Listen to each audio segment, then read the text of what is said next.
Bueno chicos, buenas noches.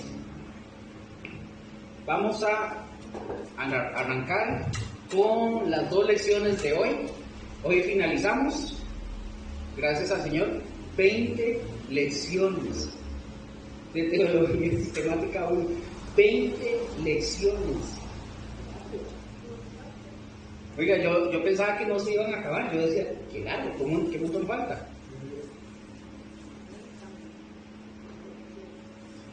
Vamos a ver hoy el tema. Antes de eso, bueno, ya me di cuenta que no todos han escuchado la anterior, pero de la semana pasada, si lo escucharon, ¿qué dije? ¿O qué mencionamos? ¿Cómo qué? ¿Qué era la clase pasada? ¿Qué debemos considerar cuando estudiamos las escrituras? ¿Y qué vimos en esa lección? En las 2 lecciones, en realidad.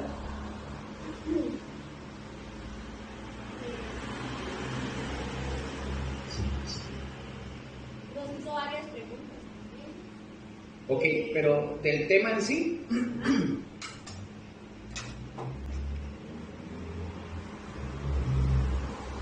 ¿Cómo estudiar la palabra?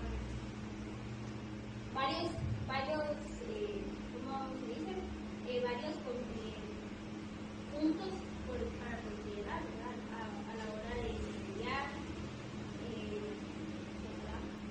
Ajá, pero entre esos. Entre esos, Sí. le digo uno. Porque vimos varias cosas que había que considerar. Vimos algo que era también relevante o tocante a hermenéutica, ¿verdad? Que yo les dije en la clase pasada, no es de hermenéutica, pero sí tiene que ver con todo eso también. Recuerden que les había mencionado que hermenéutica se va a ver casi que en todo. La hermenéutica no se termina cuando terminamos la escuela. Es algo que siempre se va a utilizar. Va a ser a diario. Las figuras del lenguaje. Figuras del Es el sistema gramatical. ¿La semana pasada? ¿Sí? Sí, vimos algo, creo que sí, no recuerdo. Y eso que fui yo, ¿verdad? Pero porque vimos varias cosillas, pero sí, es... Sí, lo que el contexto inmediato. Ok. Vimos el contexto, ¿qué? Inmediato, mediato y el remoto. Ok, excelente. ¿El remoto dónde estaba? El que está más lejos. Ajá, ¿y eso se refiere a? Al Nuevo Testamento. No, No, digamos al antiguo. al antiguo. Si yo estoy estudiando, por ejemplo, el Evangelio de Lucas y yo quiero ver el contexto inmediato, ¿qué tengo que hacer? No. Ojo a la pregunta. Si yo estoy leyendo Lucas, capítulo 12, y yo quiero saber de qué habla Lucas, y yo a dónde y si voy a usar el contexto inmediato, ¿cuál es el contexto inmediato de Lucas? ¿Cuál? Todo Lucas, si fuera el caso, sí, correcto. Todo Lucas ahora. El contexto inmediato es todo lo que me dice Lucas ahora. Y si yo quiero saber qué me habla a mí el contexto inmediato, ¿a dónde me voy con respecto a lo que menciona Lucas? ¿Ah? No. El contexto, aquí yo estoy hablando del contexto inmediato. Si yo quiero saber de qué me habla Lucas, yo voy a ver todo Lucas. Ahora, yo necesito saber qué me dice la Biblia respecto, qué me dice a mí la Biblia respecto a lo que Lucas habla. ¿Qué hay en la Biblia, en el contexto inmediato, que me respalde lo que Lucas dice, por ejemplo? ¿Cuál es el contexto inmediato? ¿Cuál es? Sí, los demás evangelios o el Nuevo Testamento. O sea, el Nuevo Testamento. Ahora ya tenemos el contexto inmediato, que es Lucas, total. Ya tenemos el contexto inmediato, que es lo que me dice a mí el Nuevo Testamento respecto a lo que Lucas está diciendo. Ahora yo me quiero ir al contexto remoto para saber qué dice el Antiguo Testamento respecto a lo que Lucas habla. ¿Estamos? ¿Me captaron? Sí. Claro, ahí, bueno, entonces, básicamente, si no lo han escuchado, escúchenlo, es importante porque es parte de eso. Entonces, vamos a arrancar. Y si me ven sentado es que tengo un ñero bravo. Ando reino. Entonces ya vamos a cambiar el tema. Ya vimos, de hecho, vimos los 6 puntos anteriores y ya terminamos. Ya nosotros terminamos. ¿Se acuerdan que yo les dije que en la lección 5 vimos bibliología? Pero después de ahí se empezó como, por decirlo de esta forma, se empezó como a desglosar bibliología en diferentes temas. Ok, ya terminamos con el tema de bibliología, con todo lo que vimos. Entonces vamos a cambiar y vamos a ver ahora sí lo que es teología propia. Recuerden que la teología propia, ¿qué era? Si se acuerdan. Si no, no hay problema. Saber todo lo de Dios, pero sin sus obras, creo. ¿Correcto? Correcto. No, sí, está correcto. La teología propia es el estudio. Y recuerden que cuando nosotros hablamos de teología, no está mal lo que dijo Raquel, pero tenemos que acordarnos que la teología es el estudio de Dios. Y cuando hablamos de teología propia, es como lo dijo Raquel, estamos estudiando a Dios en sí mismo, pero independientemente de sus obras. ¿Me doy a entender ahí? Vamos bien, ok. Entonces, esto ya lo habíamos comentado en algún momento para que ustedes lo tengan ahí de memoria, ¿verdad? Siempre. Entonces, vamos a ver. Recuerden que tan solo el hecho de hablar de teología, que es el estudio de Dios, y que nosotros nos acercamos a esta materia, es el estudio de Dios mismo, pero escuchen esto, no tiene nada que ver con el tema de la crucifixión, no tiene nada que ver con las obras, es Dios en sí, ¿verdad? Yo creo que les había comentado en algún momento que parece soberbio querer decir o querer conocer a un ser como es Dios, ¿verdad? Decir, teología, el estudio de Dios suena soberbio, como decir, vamos a estudiar a Dios. O sea, Dios es infinito, Él es eterno. Nosotros sí tenemos un principio y nosotros tenemos un final. Nosotros somos limitados y sí tenemos un fin. Ahora, por ejemplo, nosotros tenemos días, tenemos semanas, tenemos meses, tenemos años, tenemos principio, tenemos vida, tenemos fin, etc. Nosotros no conocemos nada, recuerden esto, nosotros no conocemos nada, absolutamente nada de lo que es el infinito, ni de lo que es eterno. Si ustedes se ponen a imaginar algo infinito, eterno, ¿verdad que no nos da? No cuesta, se nos hace un circuito, ¿verdad? En el cerebro, es algo que no podemos comprender. Acuérdense que estos son conceptos que, entre otros, ¿se acuerdan que yo les había dicho que son conceptos que nosotros solo aceptamos? Porque no los podemos, yo no les puedo decir que es el infinito. Nadie. Yo no les puedo decir cuánto tiempo es, no les puedo decir cuándo inició y si termina, ¿no? Porque si es infinito no tiene principio ni fin. Entonces solo lo aceptamos por fe. Y es una realidad que nosotros no sabemos cómo son. Cuando nosotros hablamos, por ejemplo, también de infinito, de algo, recuerden que no tiene límites, debe ser muy extraño, por ejemplo, para una mente, para nosotros, ¿verdad? Que es finita. Nosotros no lo podemos comprender.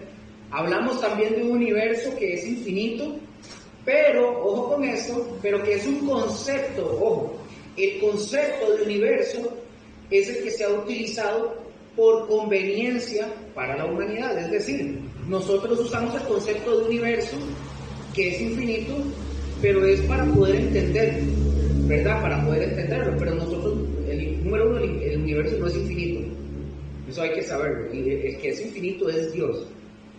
Entonces, que la humanidad lo ha usado por convenir, pero que de acuerdo a la creación debe tener sí un fin, porque Dios es infinito, el universo no, ¿verdad? ¿Estamos ahí? Estoy tratando de ir un poquito lento porque son temas un poquito más complejitos, ¿verdad? Entonces, en ese sentido, es una palabra que nosotros aceptamos por fe, ¿verdad? Infinito, eterno. Recuerden también cuando nosotros estamos hablando de eternidad, no de eternia, no me vayan a decir He-Man, ¿verdad? Por ahí, Gustavo. Nada que cuando nosotros hablamos de eternidad, es otro, repito, es otro concepto que nosotros aceptamos por fe. Y ojo con esto. Creo que me voy a adelantar un poco. Yo he escuchado gente decir qué pereza la eternidad, porque tienen una idea de que la eternidad es algo como siempre lo mismo, repetitivo, que es algo estático. Pero les tengo una noticia: la eternidad no es estática. La eternidad no es estática, es decir, no es una eternidad como decimos, por ejemplo, en la eternidad nosotros sabemos que no hay tiempo. ¿Estamos de acuerdo ahí? No hay tiempo. Pero no quiere decir que todo es inmóvil, ¿verdad? El hecho de que sea algo eterno no significa que no haya movimiento. Es una eternidad dinámica. Acuérdense de eso. Cuando les digo acuérdense es por algo, ¿verdad? Por aquello del examen. Es una eternidad dinámica, no es estática. Ahora, vamos a ver también en uno de los conceptos de los atributos de Dios, por ejemplo, más adelante. Mira, digo yo, ¿dónde estaba? Sí, estoy bien por aquello. No, tranquilos, vamos bien, es teología propia. No estaba perdido. Entonces, es una eternidad dinámica y vamos a ver también de los conceptos, de los atributos de Dios. Aunque es eterno, Dios no quiere decir, escuchen esto, guarden esto y pueden apuntarlo. Aunque Dios es eterno, no significa que Dios ignora el tiempo. Esto es muy importante. Dios no ignora, no significa que Dios ignora el tiempo y que tampoco que no sabe o que no hay un dinamismo, un movimiento. Son cosas, como les acabo de decir, que bueno, si nosotros nos concentramos en la Escritura, y empezar a aclarar sobre este tipo de temas, vamos a llegar a conclusiones que nosotros vamos a encontrar en la Escritura. Repito, no es algo que nosotros estamos inventando, ¿verdad? No es algo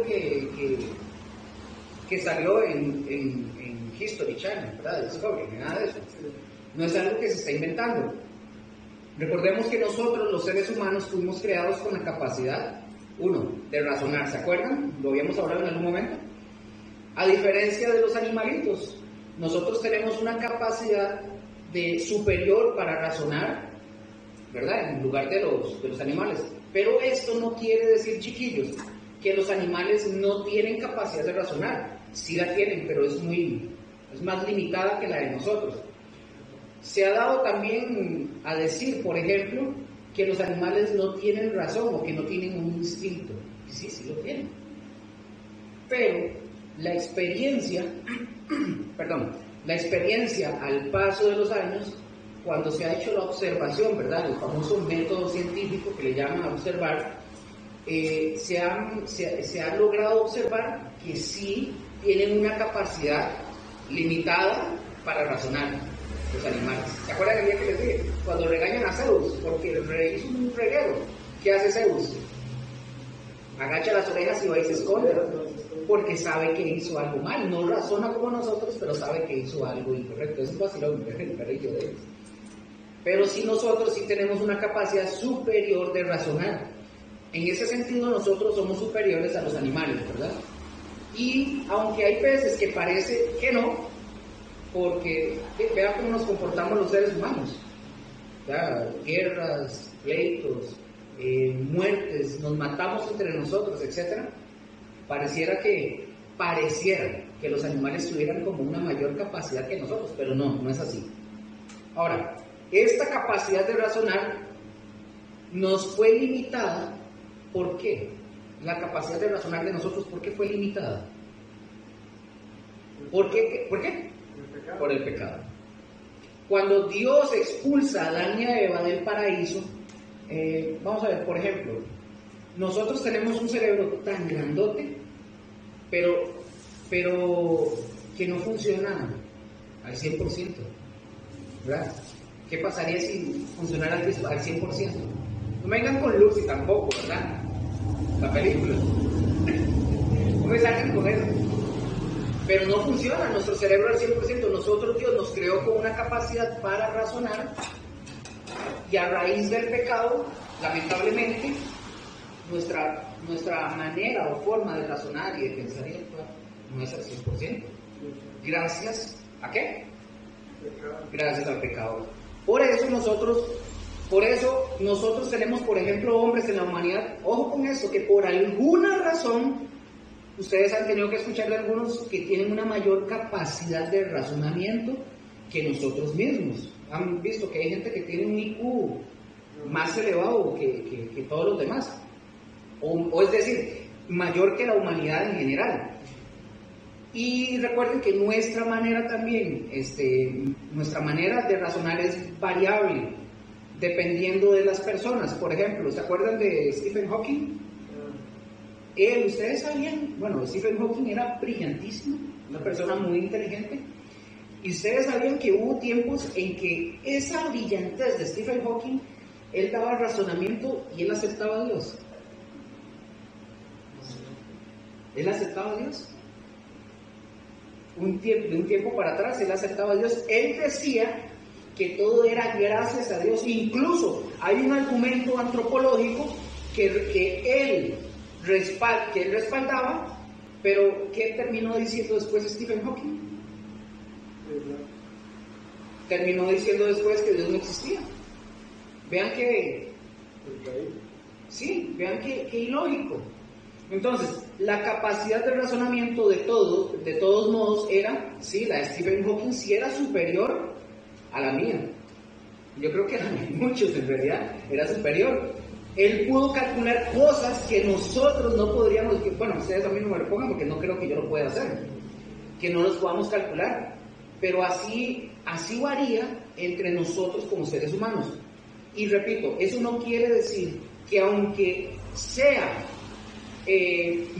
uno de los hombres más brillantes para razonar, no quiere decir que de alguna manera nosotros nos acerquemos a la inteligencia o a la capacidad que tiene Dios.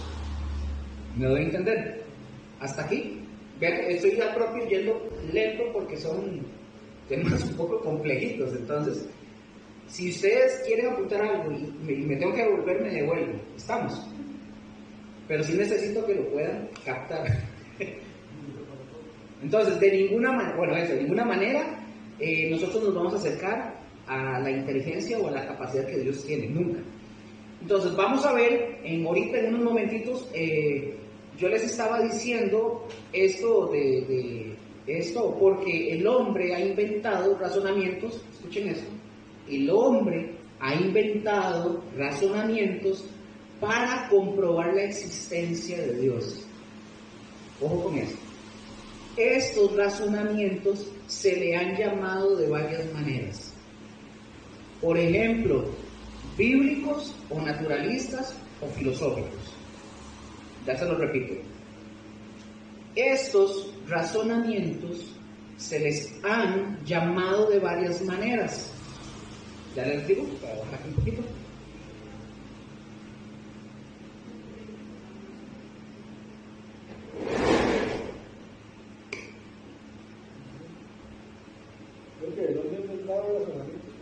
Sí, ya le digo. El hombre ha inventado razonamientos para comprobar la existencia de Dios. Estos razonamientos se le han llamado de varias maneras. Ya los vuelvo a repetir. Por ejemplo, bíblicos, naturalistas o filosóficos. ¿Por dónde quedaron? Y se lo repito. O filosóficos.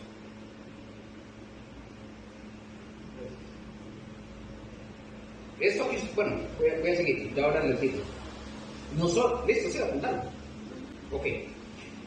Nosotros vamos a hablar conceptos filosóficos, porque tienen que ver con la manera de pensar del hombre, con respecto a Dios. ¿Estamos?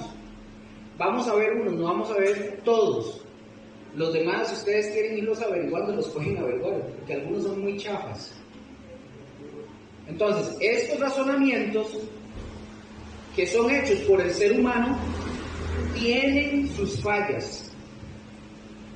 Ningún argumento, oigan esto, voy a ir un poco lento, ningún argumento que nosotros como seres humanos hayamos creado, por muy bien o bueno que haya sido elaborado, o este argumento, o puede ser perfecto. Ninguno. Repito esto. Ningún argumento que nosotros hayamos creado, por muy bien elaborado que esté, es perfecto. Siempre tiene sus fallas. Siempre. ¿Apuntaron o les repito? Sí, repito.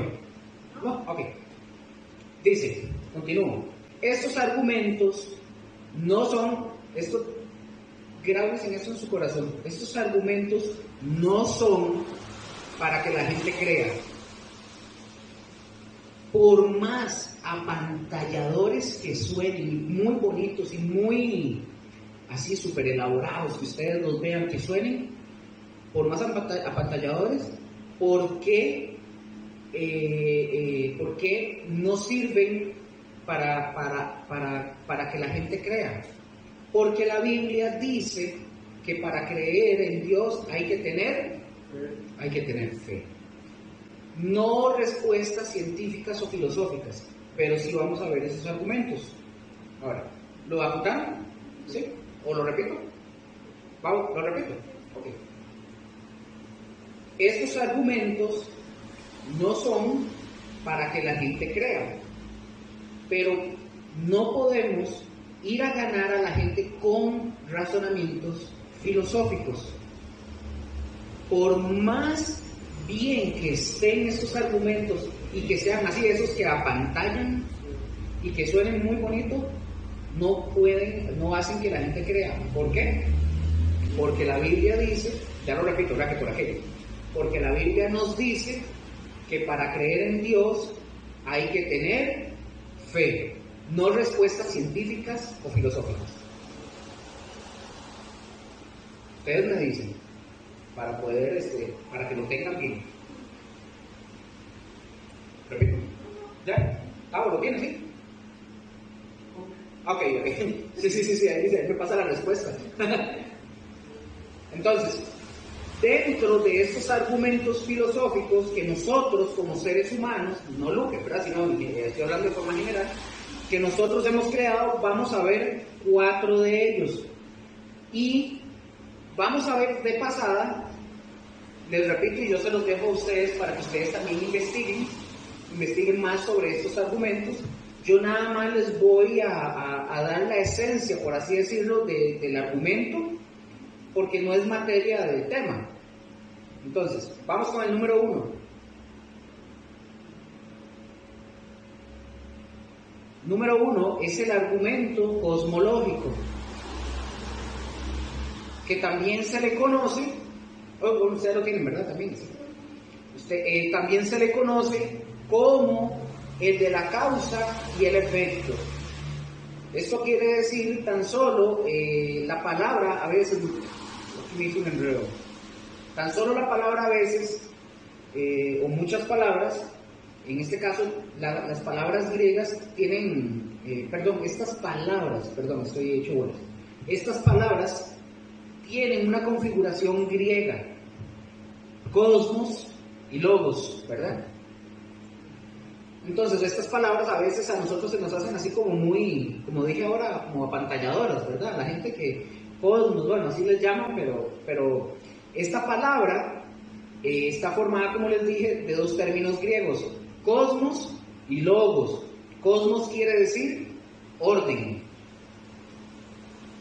Ahí yo les puse en el PDF, yo les puse un enlace, ¿verdad? Ustedes pueden ir a ese enlace, lo pueden revisar y ustedes pueden leer más cosas de esto. Cosmos y logos. Cosmos quiere decir orden. Entonces, cuando nosotros estamos hablando del argumento cosmológico, quiere decir que hay un orden en la naturaleza, y ya que hay un orden en la naturaleza, significa que alguien debió ordenar esa naturaleza.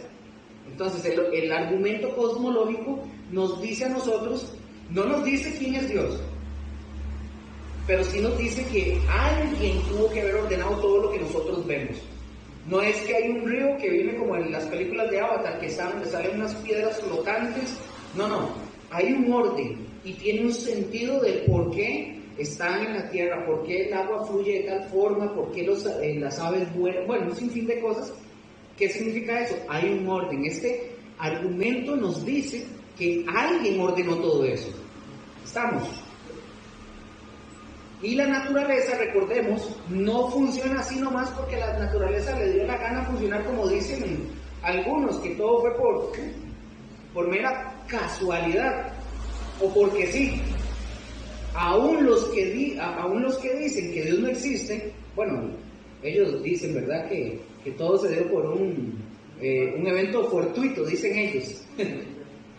Ahora yo haría la pregunta, que ellos nos expliquen, porque ellos no lo pueden explicar, que nos expliquen cómo es que existe este orden. Por ejemplo, ustedes han visto que hay varios tipos de flores de las margaritas. Hay diferentes o varios tipos de flores margaritas. Pero estos tipos de flor de margarita, todos corresponden, o escuchen esto, a un mismo diseño. Tienen sus variantes. ¿Ustedes han visto las margaritas? Tienen sus variantes. Tienen sus variantes de lo que nosotros conocemos como margaritas. Pero todas son iguales. ¿Vamos bien? ¿Me van captando la idea? ¿Sí? ¿Seguro? ¿No? ¿Sí? Pero lo veo así como, Lucas, acabo de preguntarme alguna. No, ahí estoy. Ok. Les voy a contar esto. Hay un hombre de apellido Ramsey, es un cristiano, bueno, que es de esas, él era una de esas personas que tenía una capacidad de razonar bastante increíble. No recuerdo el nombre de él, la verdad, es Ramsey, pero no me acuerdo el nombre. Este hombre dice, ¿verdad?, la historia, que este hombre nace en una familia cristiana y cuando él va a la universidad, no a la de Costa Rica, ¿verdad?, por aquello, va a la universidad, él se empieza a encontrar con un montón de pensamientos filosóficos de los hombres. Y él mismo, Ramsey, él comenta en uno de los libros de él, dice que él tuvo una lucha bravísima, una lucha interna enorme, decidió si existía o no. Entró a la U y él empezó con esas luchas razonando, porque se topó con pensamientos filosóficos. Y como este hombre fue criado en un hogar cristiano, dice la historia que él lo que hizo fue que se retiró al campo, se fue al campo para estar solo y meditar. Y dice que él le hace una pregunta a Dios. Él le hace una pregunta a Dios en un momento determinado y le dice: pruébame si existes. Así. Él se fue al campo y le pregunta a Dios: pruébame si existes. Y en ese momento dice la historia que él está de pie sobre un campo, como decir un campo de flores silvestres. Entonces él agarra, toma una flor, la corta y la comienza a observar y ve el diseño que tiene la flor, comienza a verla. Y él presta atención y nota que todas las flores que están en ese campo, todas son iguales. Todas son iguales, todas. Por lo menos en ese espacio, que eran exactamente iguales, los mismos pétalos, el mismo color, el mismo olor, el mismo tamaño, es decir, que tiene. Entonces él se pone a razonar y dice: eso tuvo que haber sido diseñado. Acuérdense que él le hace la pregunta a Dios, toma la flor y la comienza a observar y él dice: esto tuvo que haber sido diseñado. No puede haber sido causa, dice él, no puede haber sido obra de la casualidad. Porque si no, se encontraría, dice que él se hubiera encontrado tal vez en un campo de flores donde todas son diferentes. Nos encontramos una rosa aquí, luego otra, una rosa con un pedazo de pata de pollo, o con una flor, con una hoja, o con un pedazo de, ¿cómo se llama?, de ala de mariposa. Entonces no había un orden en eso. Entonces él empieza a notar y él descubre que todo tiene un orden, tiene un diseño, tiene un propósito. Corta una, la huele, la que está a la par huele igual, es igual. Entonces él empieza a ver que tiene un diseño. También dice que si todas las flores fueran diferentes, como les dije, serían de diferente forma en el campo, ¿verdad? En ese espacio, unas con pétalos más grandes, otros con pétalos más pequeños. A lo mejor, como les acabo de decir, un pétalo encima de otra flor, un pétalo de otra forma. Bueno, y en ese elemento dice él que él descubre que hay belleza. No solamente eso. Entonces viene la pregunta, ¿de dónde surge la belleza?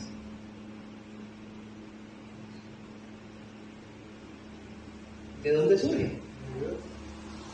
Porque si nosotros vamos a ver también otro aspecto de los pensamientos filosóficos, veamos, si todo fue creado por la espontaneidad, por la espontaneidad, entonces las flores no tendrían por qué ser tan bellas,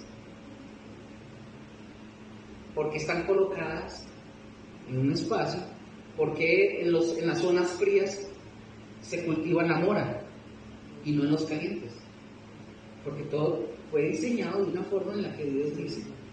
Entonces, acuérdense que este argumento, el argumento cosmológico, nos dice el orden de las cosas. Sigo, ya vamos al segundo. Entonces, las flores no tendrían, como les dije, por qué ser tan bellas.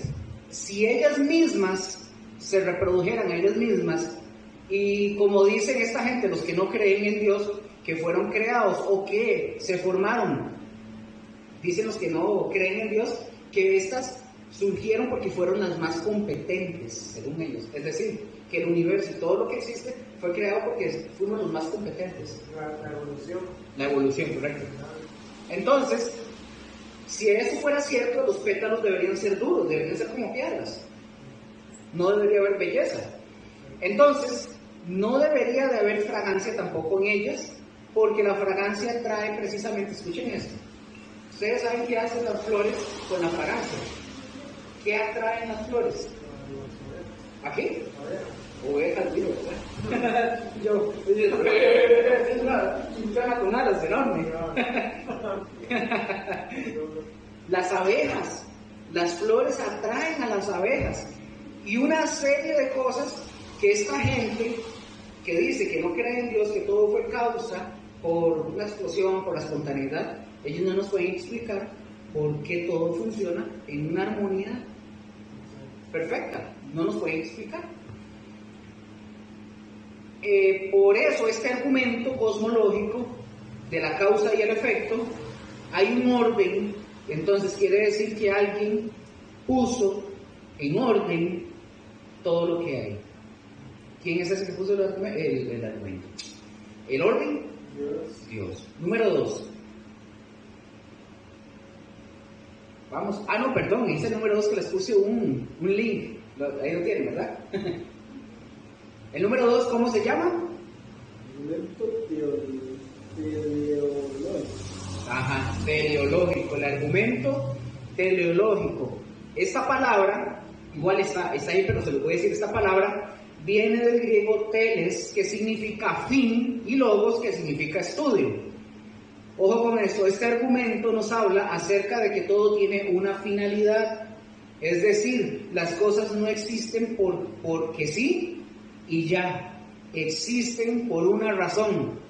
Vamos a pensar, por ejemplo, en el campo donde se paró este hombre, Ramsey, ¿verdad?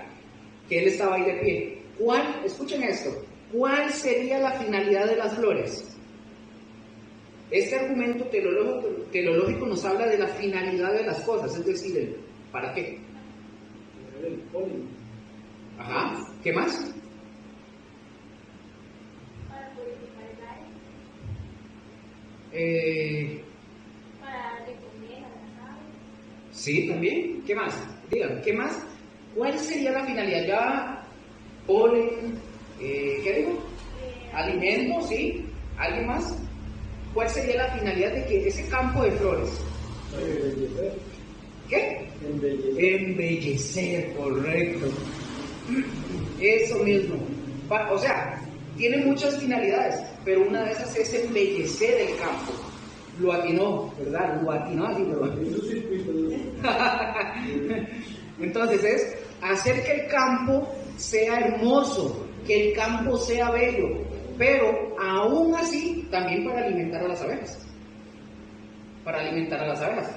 Y aún así, o mejor dicho, no sabemos, o al menos yo no soy botánico, no sé, yo no sé cuántas cosas podríamos encontrar en la finalidad que existen para cada planta, para cada árbol, para cada cosa. Hay cualquier cantidad de cosas que sirven.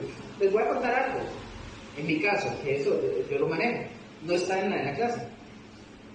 Ustedes han escuchado a la gente que dice, voy a tratar de hacerlo rápido, han escuchado a la gente que dice que no hay que talar. ¿Quién dice que la tala es mala? Levanten la mano. ¿La tala indiscriminada es mala? Sí, esa sí, es mala. Pero hay una que es, digamos, 600 árboles que sí se pueden talar, que curiosamente están hechos para eso. Ajá. Les voy a contar. Dios diseña todo y Dios diseña que en los bosques, sí, que nosotros los seres humanos utilicemos madera, que talemos, pero tiene una razón. Obviamente hay que talar y reforestar, ¿verdad? Pero ustedes saben que los árboles absorben el dióxido de carbono. Eso lo sabemos desde la escuela. Absorben el dióxido de carbono y nos dan oxígeno. Cuando nosotros talamos árboles, por ejemplo, la gente que dice que el hombre ya no tale árboles porque están matando los bosques, un sinfín de cosas, estoy hablando de la tala responsable. Ellos atacan todo. Están diciendo no talar. Pero resulta que si el hombre no tala está mal. Y van a decirme, ¿pero por qué? Porque cuando nosotros no talamos, si el hombre no tala y reforesta, el árbol absorbe el dióxido de carbono. Y un árbol puede durar 100, 500 años, un montón de años. Si dejan que el árbol muera y se pudra de forma natural, como ellos lo ven, cuando el árbol muere o el árbol es quemado, libera el dióxido de carbono que guardó durante 500 años. ¿A quién le perjudica el dióxido de carbono? A nosotros. Vean aquella silla. Esa silla ya, esa madera, tiene guardado el dióxido de carbono desde que el árbol estaba vivo. ¿Lo recuerdan? Si yo quemo la silla y lo hago cenizas, se libera. El árbol, la madera sigue reteniendo el dióxido de carbono que guardó desde que estaba vivo. Por eso hay que talar. Se le llama administrar los bosques. Hay que talar, sembrar de nuevo, porque si usted no tala y deja que los árboles mueran, va a haber más dióxido de carbono que lo que produce de oxígeno. Así que si ustedes tienen madera, muebles de madera en la casa, en esos muebles de madera, si tienen 100 años, póngale 100 años el mueble, más lo que estuvo vivo, cuando estaba vivo, todo lo que guardó y lo que tiene guardado de dióxido de carbono. Entonces vemos la finalidad de las cosas, que el por qué hay que conocer ciertas cosas y saber este argumento teleológico, como les digo, es de saber la finalidad de las cosas, como en el caso de las flores. Este campo era para embellecer, para alimentar las abejas y para un montón de cosas más que no sé, pero para un montón de cosas más, como en el ejemplo de los árboles. Lo que pasa si no talamos, tienen una finalidad. Es curioso porque hace poquito nosotros, yo supe que no sé si usted conoce la laguna de Uri, ahí en Rio Cuarto de eso. La laguna de Uri, ¿no? Sí, una laguna muy bonita. ¿Sí? Nos contaba el muchacho de ahí que todos los árboles que están alrededor son es para de ahí se sacaba el vino. Ah, tiene un nombre, el caucho. El caucho. Ese árbol, prácticamente los árboles son caucho. Ajá. Y pero de ahí sacaban y hacían las llantas. Sí, y de ahí sacan el julio y todo el asunto. Nada más que ya pues, se utilizan otras cosas, entonces ya esos árboles, por lo menos aquí en Costa Rica no se volvieron a aplicar eso. Pero eso es fácil, ¿no? Porque tenían un fin esos árboles. Todo tiene un fin. Por eso el argumento teleológico nos dice eso, que todo tiene un fin, una finalidad. Yo no recuerdo muy bien el nombre de una planta, por ejemplo, que florece una vez al año, no recuerdo. Pero ojo con eso, en el florecimiento dice que hay un animalito que toma el polen de esa flor y es el que hace que esa flor toma el polen y es el mismo animalito que hace que esa flor vuelva a florecer una vez al año. Vean que todo tiene una finalidad. Entonces, como dije, todo tiene una finalidad y esto habla del argumento teleológico. Por eso, por ejemplo, cuando estábamos hablando de Stephen Hawking, él creía en Dios, él decía que el universo, porque dice el argumento que el universo existe. ¿Para qué existe el universo? Él decía que el universo existe para que el hombre exista. Vean qué interesante. O sea, si nosotros nos ponemos a pensar en eso, de verdad que sí, pero a veces no pensamos, no nos ponemos a ver ese tipo de cosas. Entonces, todo está creado de tal forma o de tal manera, y nuestro sistema solar está creado de tal manera que nos da la posibilidad de existir. Ustedes sabían que si hay una pequeña variante nos quitaría la posibilidad de existencia del ser humano. Una variante en el planeta que se mueva 1 grado, o sea, y nos fuimos todos a la porra. Ustedes sabían que si la Tierra girara más fuerte o más despacio, acabaríamos, digamos, al final de cuentas, acabaría con nosotros, de una u otra forma, sea por caliente o sea por fría. Si nuestra Tierra se acerca más al Sol, ¿qué pasa? Nos cocinamos. Si la Tierra estuviera más lejos, un poco más lejos, nos congelamos. Entonces, sea frío o sea caliente, alguna de las dos. En fin, hay una serie de cosas que nos demuestran, que el universo fue creado para que nosotros pudiéramos existir. ¿Qué pasaría si la Tierra dejara? ¿Ustedes saben qué pasa si la Tierra deja de girar 1 segundo?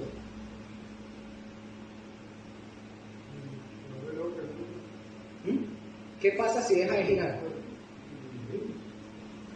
¿Ustedes vieron? ¿Cómo se llama esta película?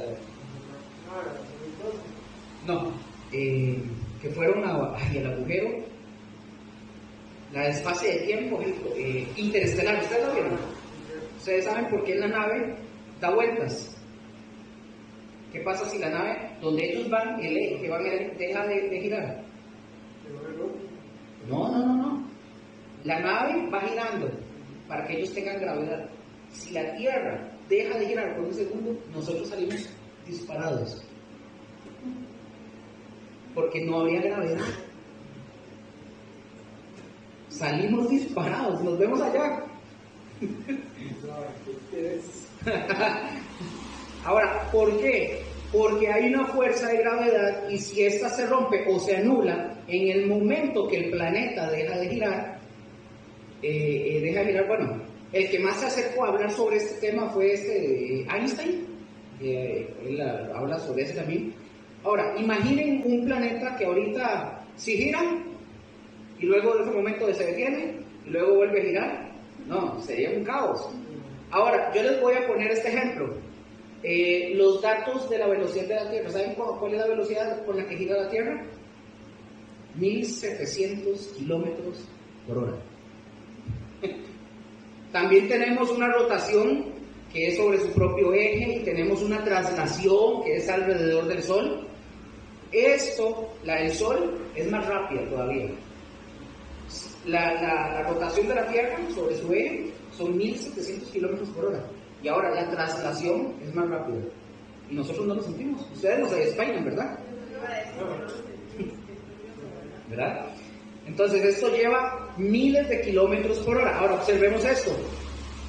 El edificio aquí donde estamos, esta casa, por ejemplo, no ha sido destruido por la fuerza de la velocidad. Pero ¿qué pasa si usted agarra y abre la ventana cuando vamos en el carro y saca Zeus con la lengua? Y eso quedamos como a 60, 80, ¿verdad? Nos despeinamos, ¿cierto? ¿Verdad que sí? Ahora, por la fuerza, obviamente, que está llevando el movimiento, y sin embargo nosotros aquí en la Tierra ni siquiera nos despeinamos, aquí estamos quietos. Interesante, ¿verdad? Todo está diseñado otra vez para que exista la vida. Esto tiene que ver con el argumento teleológico. Y vea que de verdad estoy yendo un poco lento, porque eso va a salir en mi examen. Por eso voy lento para que lo puedan anotar. Vamos con el tercero.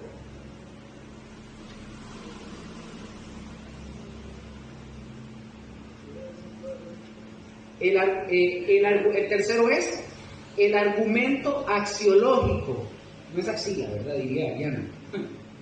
El argumento axiológico. Esta palabra es compuesta también de la palabra axios, que quiere decir moral o valores. El término de axiología deriva del griego axios, lo que es valioso o estimable, y logos de ciencia. Este argumento nos dice que nosotros fuimos, escuchen esto, este argumento nos dice que nosotros fuimos creados con ciertos valores morales, con cierta moralidad. Esto, oigan esto no existe, por ejemplo, en los animales. Para ellos es otra cosa. Nosotros, los seres humanos, nunca nos hemos comportado en ese sentido, ¿verdad? Como animales, aunque a veces sí, pero conscientes, ¿verdad? Sino que nosotros, por nuestra moral, hemos remitido algunas cosas al área personal, individual, de pareja, etc. No hay otra explicación que nosotros tengamos a menos de que alguien nos lo haya puesto o nos lo haya dado. No, es que si no me adelanto. No, ya les iba a decir algo. No, si no me brinco un montón de cosas. Entonces, ahora, por ejemplo, el amor. Los evolucionistas no nos pueden explicar por qué el ser humano ama o nosotros amamos. Porque no hay una razón que ellos encuentren que nos pueda decir de que digan cómo es que aprendimos a amar. ¿Quién dice o quién nos enseñó o quién nos dijo que nosotros debíamos de amar? Amamos, pero ¿sí? ¿Quién dijo Jesús? No, sí, pero ustedes van a ver que un chiquito cuando nace y ya comienza a tener, nosotros que somos papás, ellos comienzan a tener un afecto hacia nosotros. ¿Quién se los puso? ¿Qué es? ¿Que hay que tocarles un botón en la espalda que diga amar o odiar? No, ya viene. Y si yo dejo a un hijo y yo se lo entrego a Raquel y a Gustavo, él va a tener una afinidad con ellos tal que los va a llegar a amar. Aunque no sean los padres biológicos. ¿Quién le dijo a él eso? Explíquenme ustedes, porque yo no tengo la respuesta. No, sí la tengo. Sabemos quién lo puso.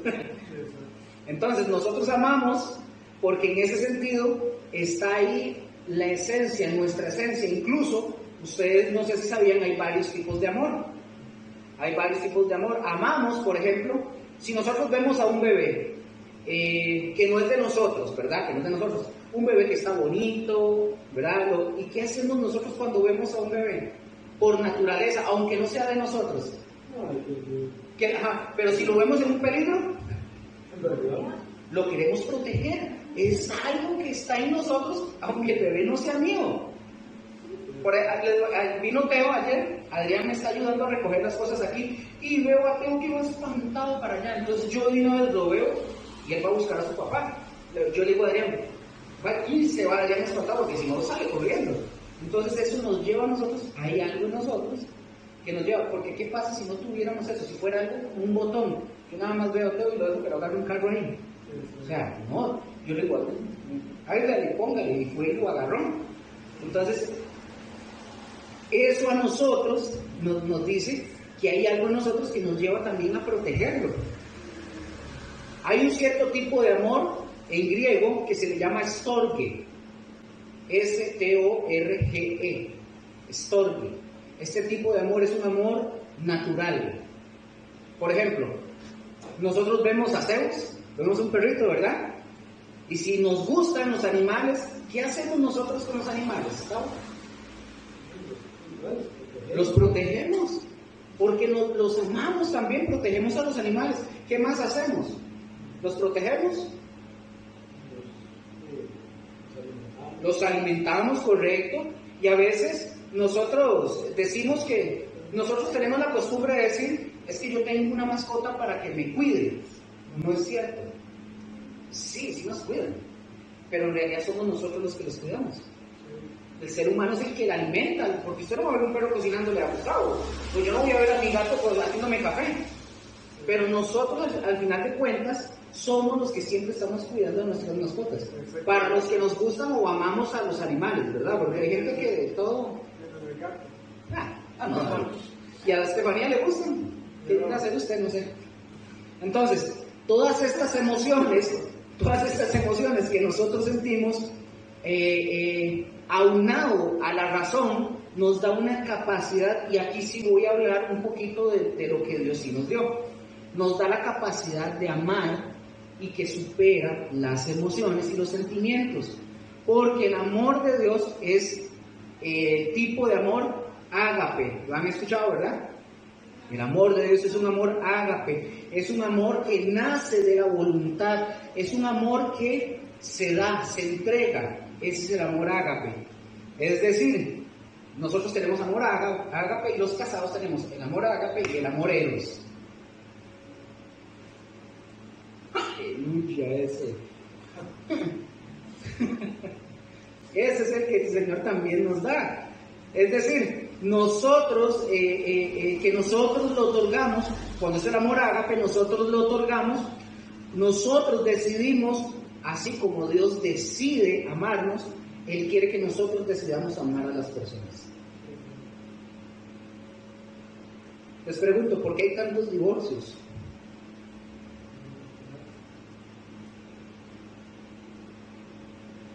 Por muchas cosas, evidentemente, si no, aquí vamos a hablar de divorcios.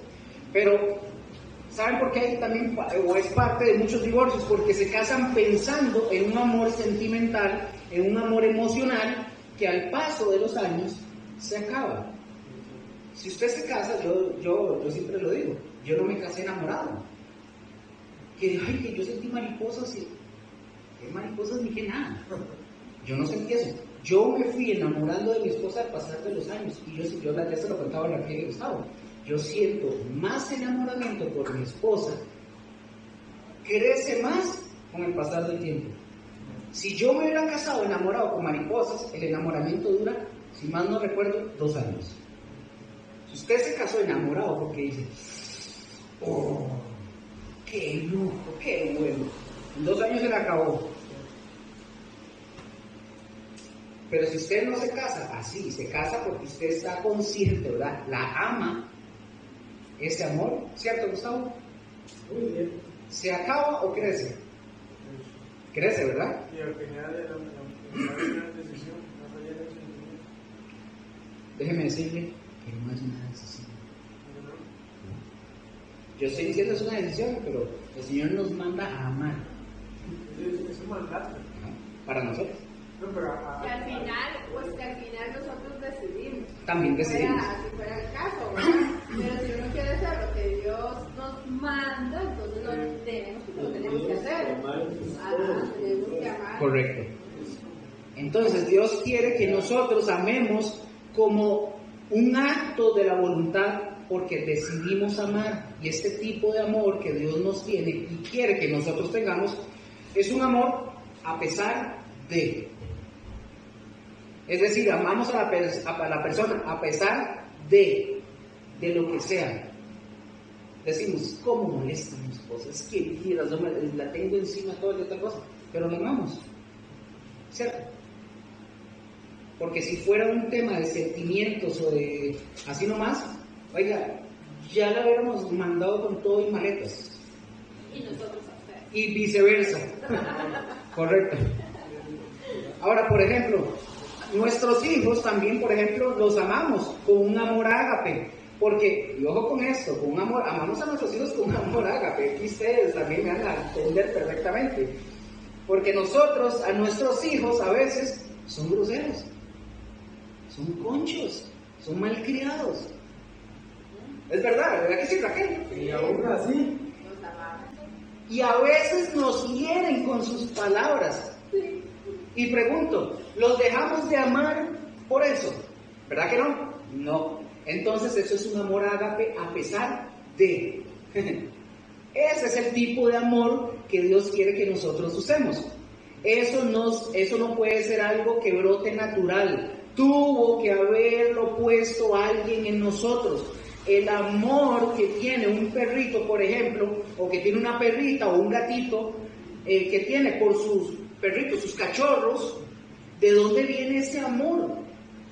Porque hasta los animales lo tienen. ¿De dónde viene? Díganme ustedes. ¿Qué? ¿Fue que alguien también hay que ponerle un control remoto al perro para que ame a sus cachorros? ¿Verdad que no? ¿De dónde viene? ¿De dónde le nace hacer cosas que a veces los humanos no hacen? Por ejemplo, ustedes saben que hay gente que deja tirados a los hijos. Van mujeres que van y paren hijos y los echan en un basurero. Eso no lo hace ni un perro.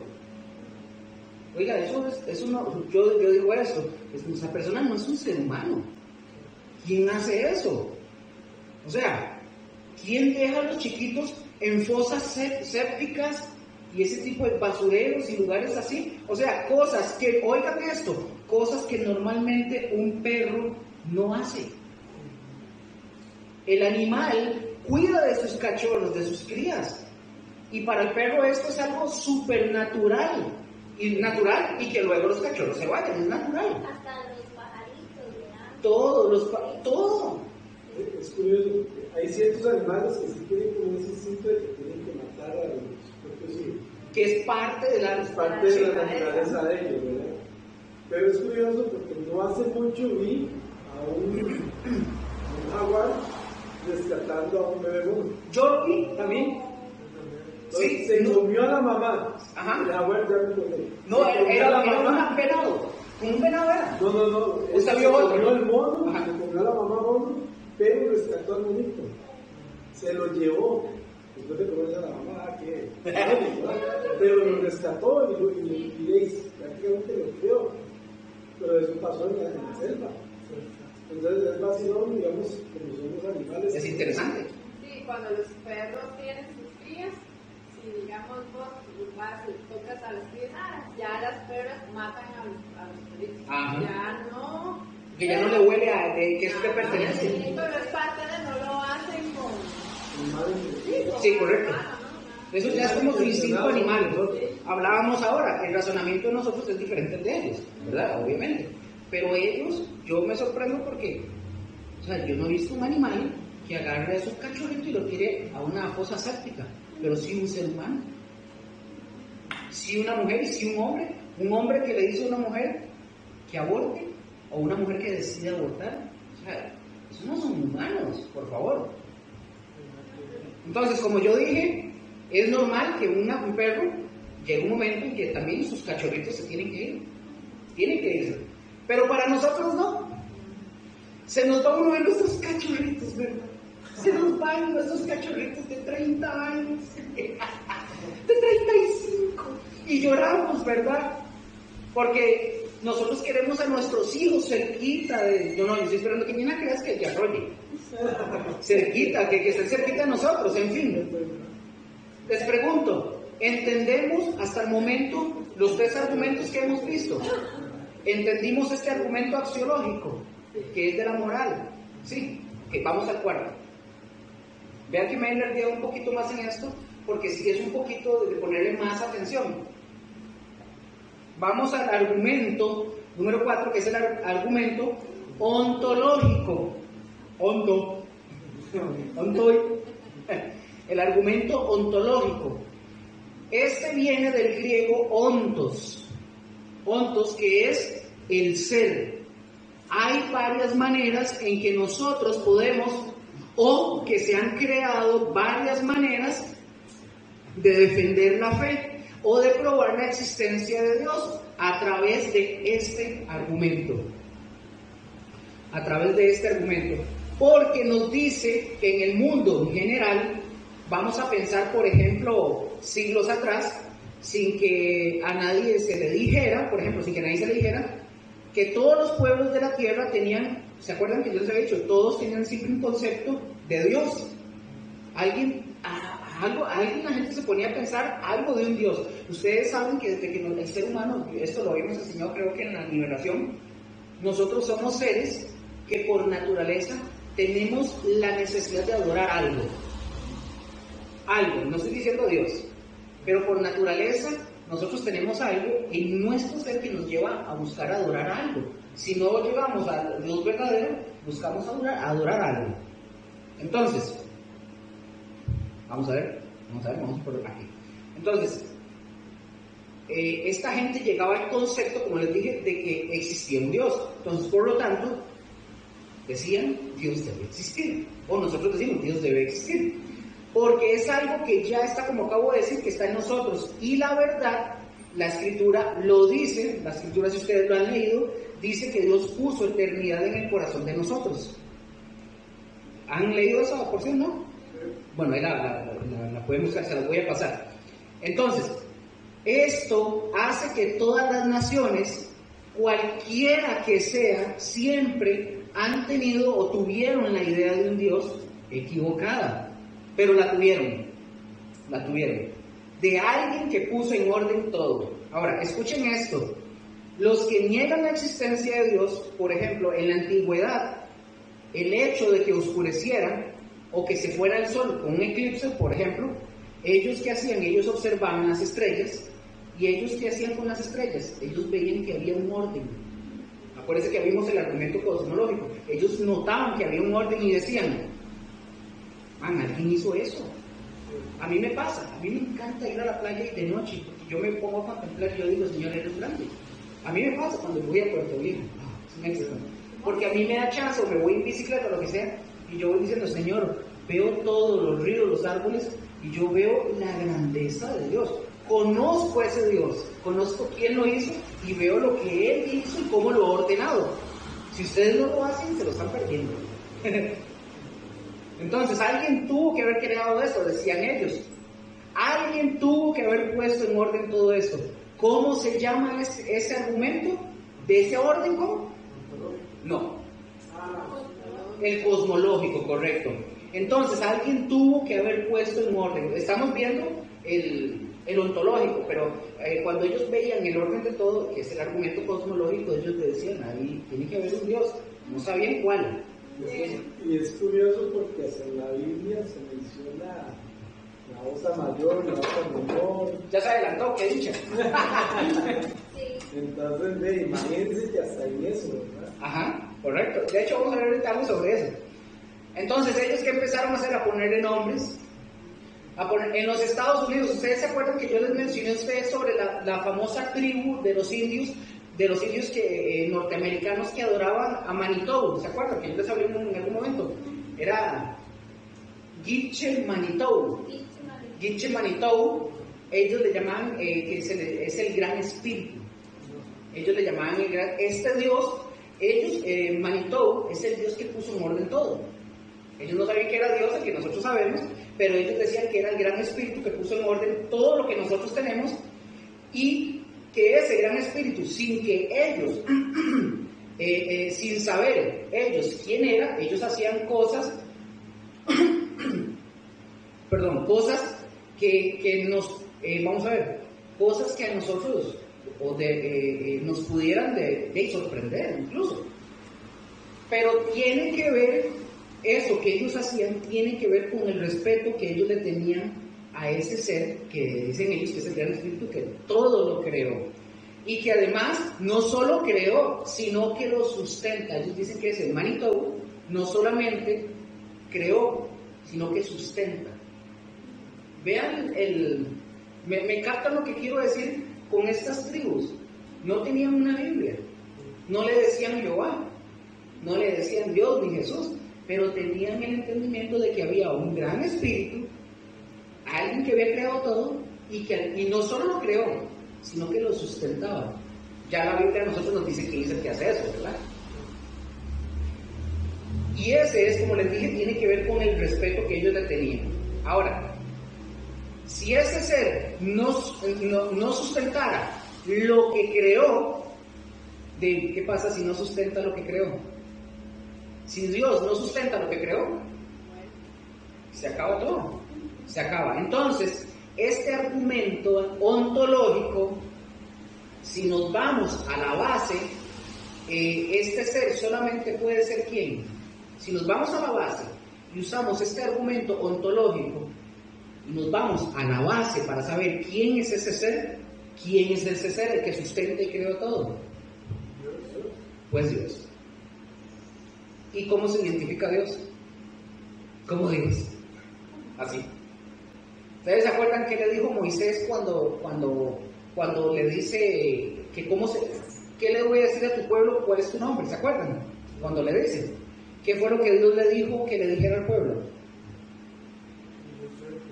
Yo soy el que soy. Esa palabra significa, ya les había dicho que significa, ¿verdad? El tetragramatón, ¿verdad?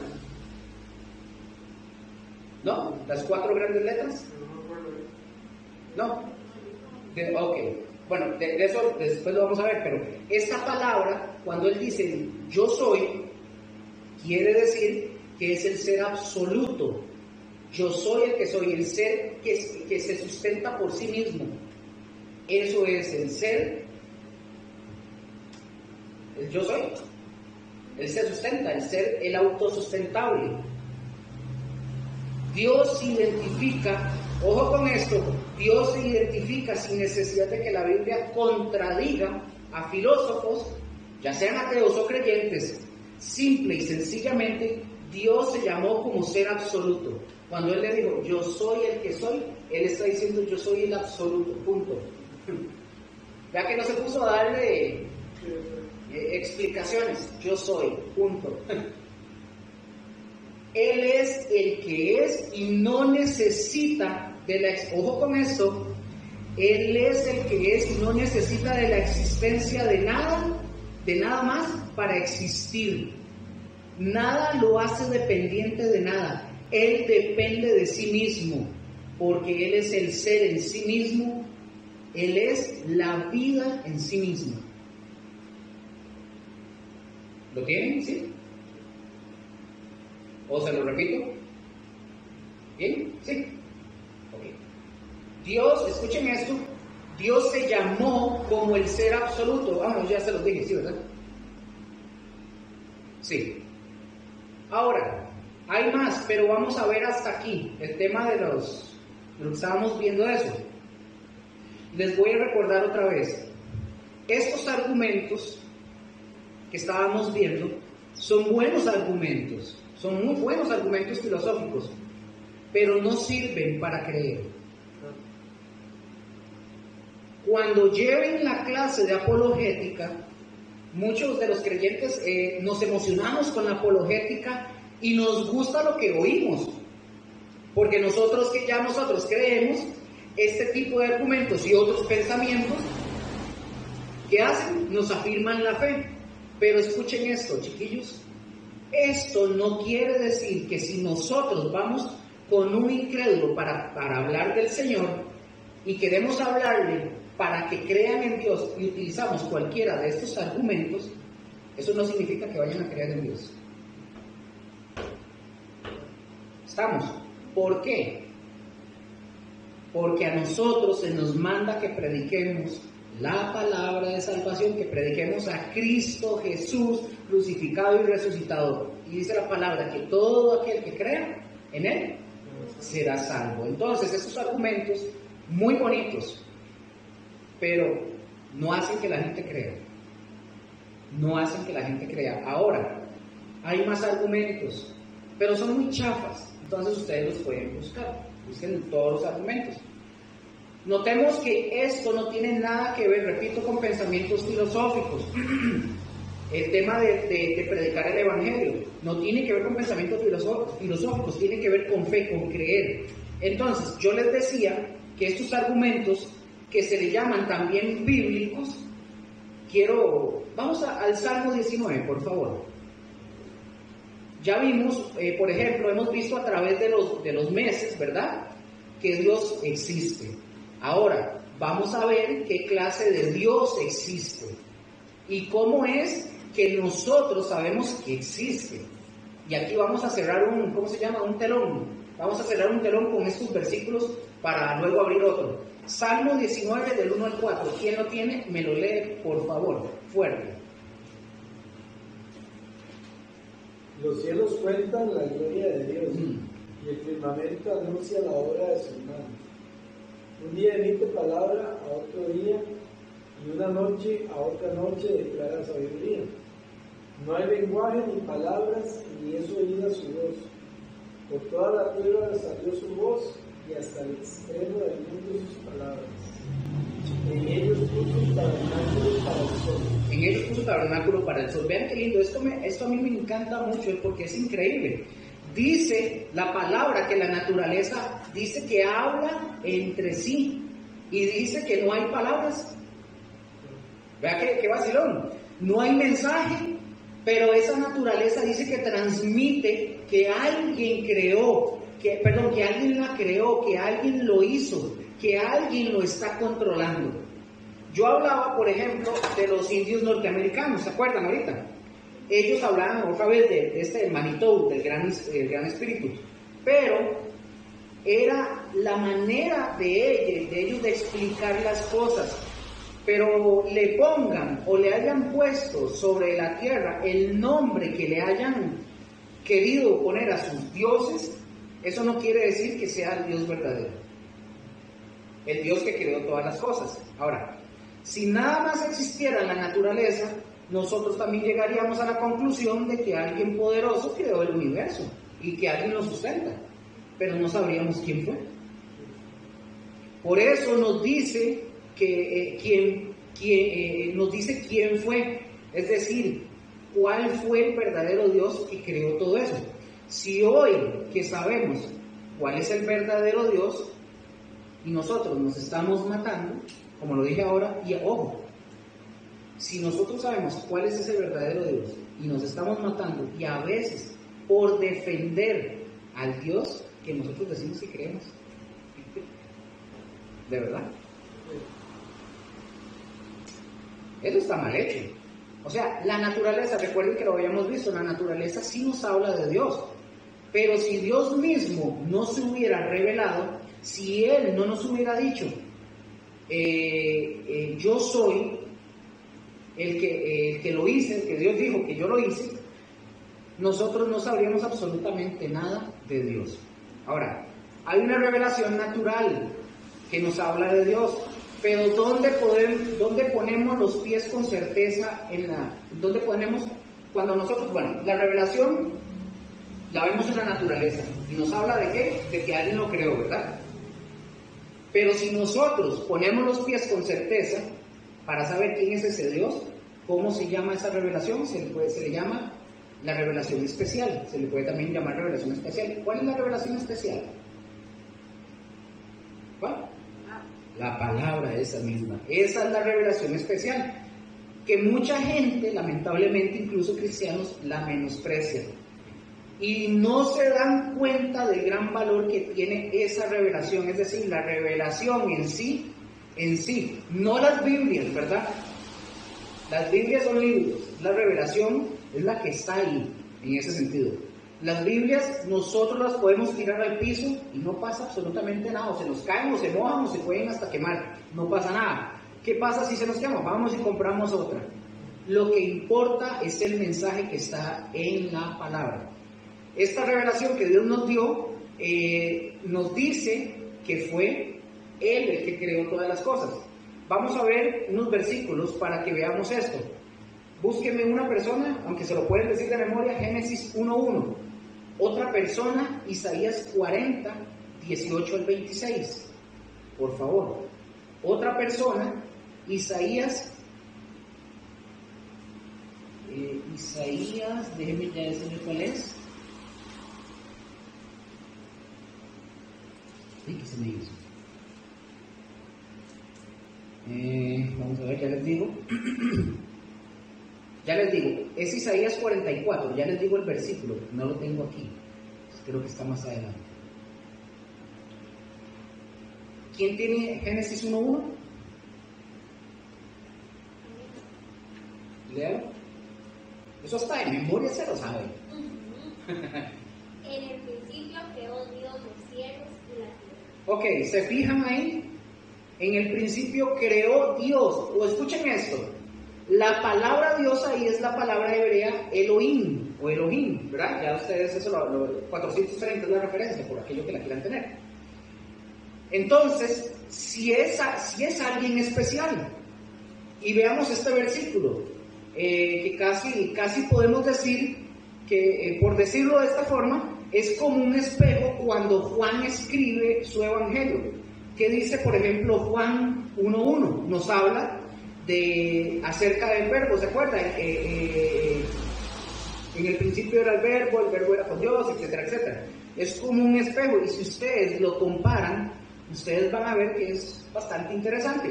Hay un hombre, ojo con esto, hay un hombre que estudió, no tengo un nombre, no lo tengo.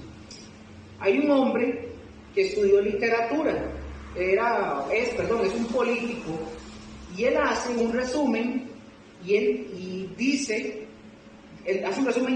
que es fantástico, que estos dos versículos son fantásticos, porque estos dos versículos no están dando, el de Génesis 1.1, no están dando, escuchen esto, la posibilidad de que se argumente quién fue el que creó.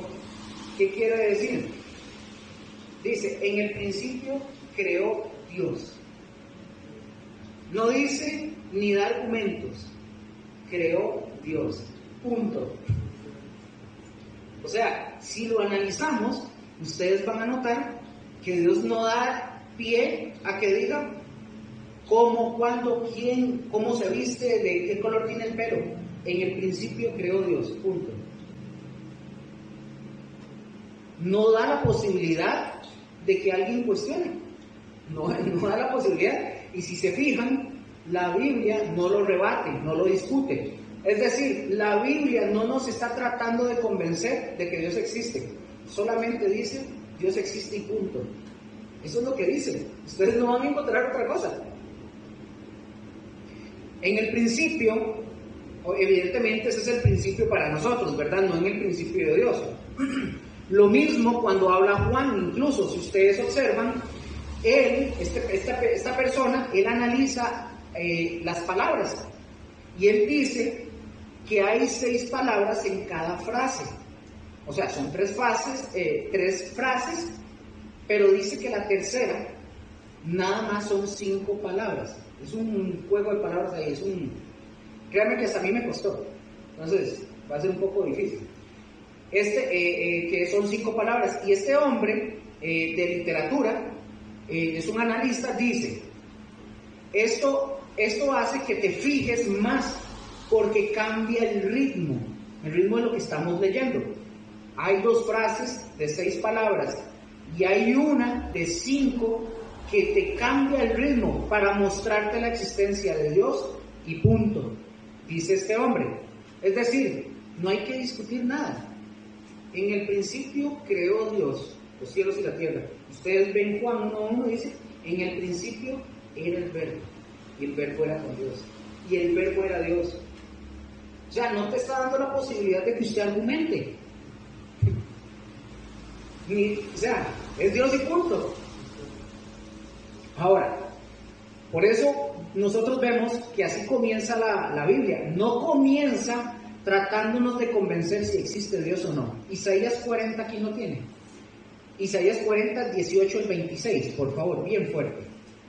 ¿A qué pues haréis semejante a Dios, o qué imagen le compondréis? El artífice prepara la imagen de talla, el platero la extiende de oro y le funde cadenas de plata. El pobre escoge para ofrecerle madera que no se apolille.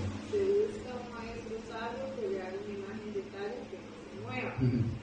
¿No sabéis, no habéis oído, nunca os han dicho desde el principio, no habéis sido enseñados desde que la tierra se fundó? Él está sentado sobre el círculo de la tierra, cuyos moradores son como langostas. Él extiende de cielos como una cortina, los despliega como una tienda para morar. Él convierte en nada a los poderosos, y a los que gobiernan la tierra hace como cosa vana. Como si nunca hubieran sido plantados, como si nunca hubieran sido sembrados,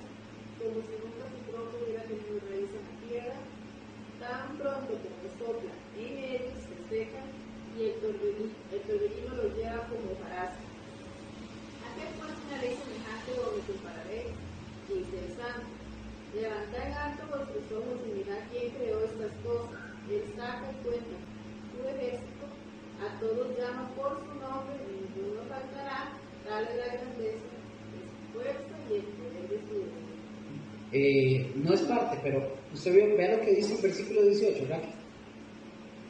¿A qué pues haréis semejante a Dios o qué imagen le compondréis? Ahí, y el 25.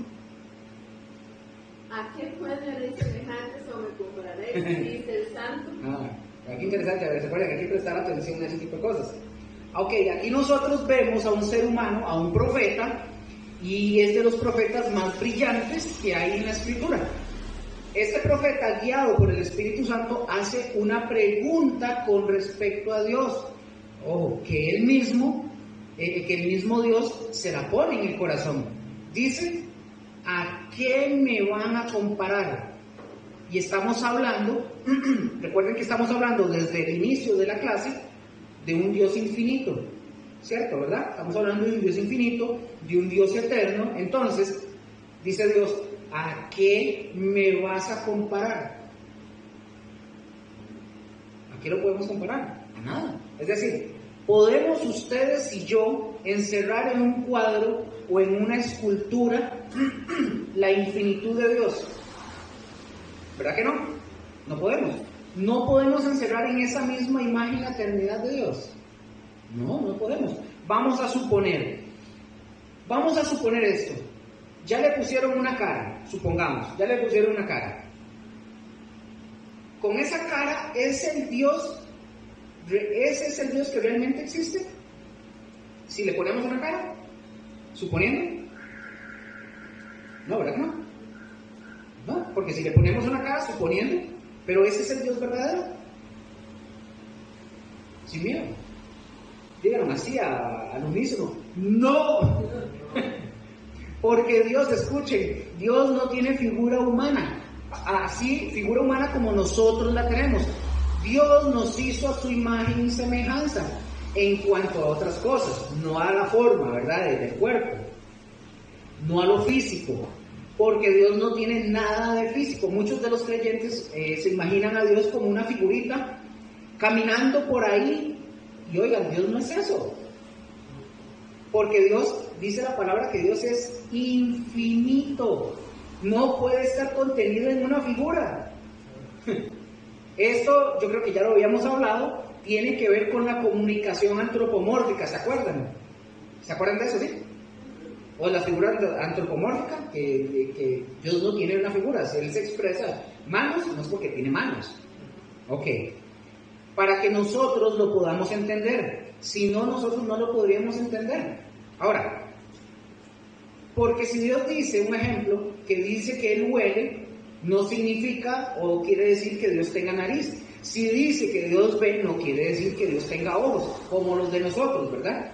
Pero ve, huele, percibe todo. Pero al final de cuentas Dios es espíritu. Él no se parece a nosotros en nada. Así que, ¿cómo lo vamos a comparar? ¿O con qué lo vamos a comparar? Pensemos en esto. Dios es un ser digno, y por muy bonita que sea la pintura, por ejemplo en el Vaticano, donde ponen a un viejito barbudo, ¿verdad?, que extiende así su mano, así donde se están tocando casi que los dedos, ¿verdad? Sí. Aunque lo pinten de esa forma muy bonita, que también, bueno, eso que está extendiendo la mano, no significa o quiere decir que realmente Dios sea de esa forma. ¿Por qué? Porque lo estamos ofendiendo. Nosotros estamos ofendiendo a Dios cuando nosotros queremos compararlo con algo. ¿Lo dice la palabra o no? Dice, ¿con qué me van a comparar? Porque si usted lo compara con algo, es algo que surge de la imaginación de nosotros. Ahora, el Señor Jesús dice, bueno es que el Señor Jesús,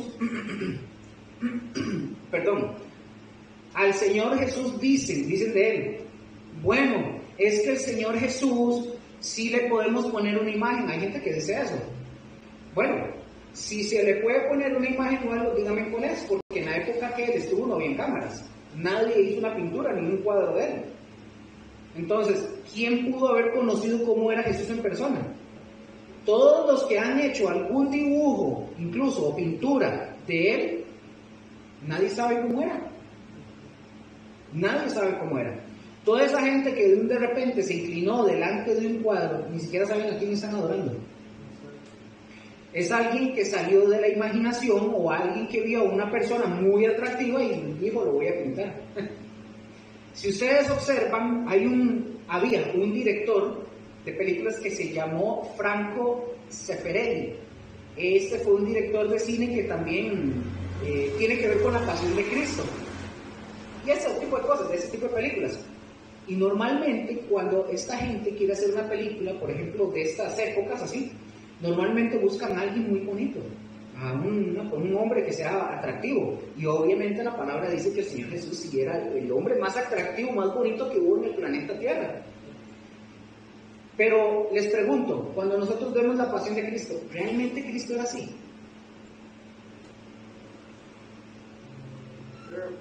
Se parecía a Jim Caviezel, ¿verdad? Realmente su piel era blanca, era de pelo rubio, oscuro. Viendo a los hebreos, yo creo que sea ojos azules. Pero ¿cómo sabemos cómo era? No podemos saberlo, ¿verdad? Pero conociendo a los que viven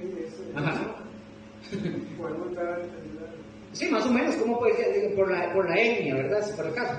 Pero si por alguna razón Dios en Cristo Jesús no dejó una imagen de Él, es porque no quiere que nosotros andemos viendo o peleando por la raza verdadera. ¿Qué pasa si Jesús hubiera sido de verdad blanco y macho? Estarían matando a los negros, porque diciendo que los negros, y si hubiera sido negro, estarían idolatrando a los negros.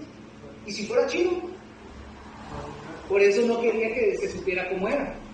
Entonces, básicamente no es cómo era Jesús, era lo que Él venía a hacer en representación por toda la humanidad.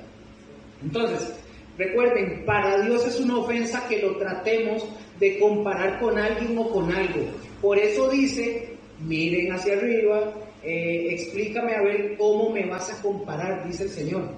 Por eso dice la Escritura que Dios no habita en templos hechos por manos del hombre, porque díganme qué puede contener a Dios. ¿No? Cuando Salomón hizo el templo, aquel espectacular templo para el tiempo de él, Salomón dijo, escuchen esto, si ya lo leyeron, Salomón dijo, aquí en este templo va a estar Dios. ¿No lo han leído? No, él no dijo eso. Simple y sencillamente él dijo, en este templo se te va a adorar. No dijo que Dios iba a estar en el templo. Y le pide a Dios y le dice, cuando alguien, Dios le dice, cuando alguien haya cometido pecado y se arrepienta y voltea a este templo, es decir, en dirección al templo, entonces dice Salomón, tú oirás en el cielo. ¿Dónde está Dios? Entonces, eso está en Primera de Reyes 8, por si lo quieren buscar después, para que lo lean, ahí lo pueden leer. Entonces Salomón dice, y tú oirás en el cielo, no dice que en el templo, dice que se le va a adorar en el templo, porque todo lo creado por el hombre no te puede contener. Ahora, fíjense en eso, ya casi vamos finalizando esta ha sido brava, ¿verdad? Así va a estar el examen. Así que tranquilos, voy a leer. ¿Ah? Sí, asocie. Ahora, fíjense en eso. Dios es tan grande que no habita en templos hechos por la mano del hombre. Pero sí habita en templos hechos por su propia mano. ¿Cuáles? Nosotros. ¿En dónde está el Señor? En nosotros, sí. Es tan grande que Él puede estar en nuestro corazón. Explíqueme en eso. ¿No se los puedo explicar? No sé. Alguien podría decir, pero ¿cómo es que se puede contener algo así? Bueno, eso, si ustedes me quieren y me dicen, no, que respóndanos eso, mi respuesta es esta. No tengo idea. No tengo respuesta. No la tengo. Pero si Dios dice que Él habita en nosotros, hay que creerlo así, punto. No puedo darles la respuesta. Entonces, veamos cómo y por qué se le ofende a Dios. Se ofende a Dios cuando se trata de comparar con una imagen. Es lo mismo que a nosotros. ¿Qué pasa? Hay gente, a mí me gusta hacer caricaturas, pero hay gente que se enoja cuando le hacen caricaturas a la gente, porque las caricaturas exageran muchas cosas, hay gente que se ofende. Entonces, de la misma forma, es lo que Dios puede sentir. Ahora, ya podríamos entender un poco. Si a ustedes no les gusta eso, podrían sentir más o menos que siente Dios. Entonces, chicos, pongan como pregunta ahí, ahora, ¿qué son los atributos de Dios? Anótelo para que no se lo olvide.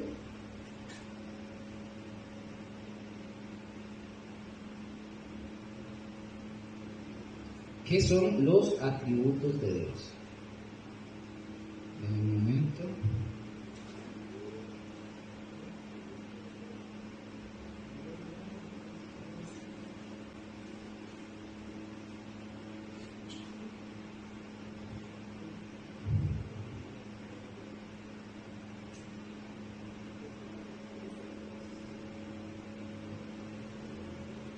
¿Lo apuntaron, sí? Ok, ¿qué son? Ya lo apuntamos, ¿verdad? Los atributos son las cualidades o propiedades que definen a un ser.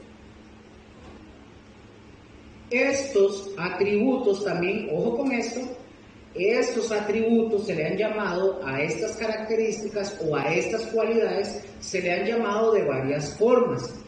Y una de las formas, y una de las formas que a mí me gusta mucho, en lo personal, es la forma en la que el teólogo Karl, por si lo quieren buscar, Karl Barth, se los deletreo. ¿Lo quieren apuntar? ¿No? Sí. Es K-A-R-L. Karl Barth. B-A-R-T-H.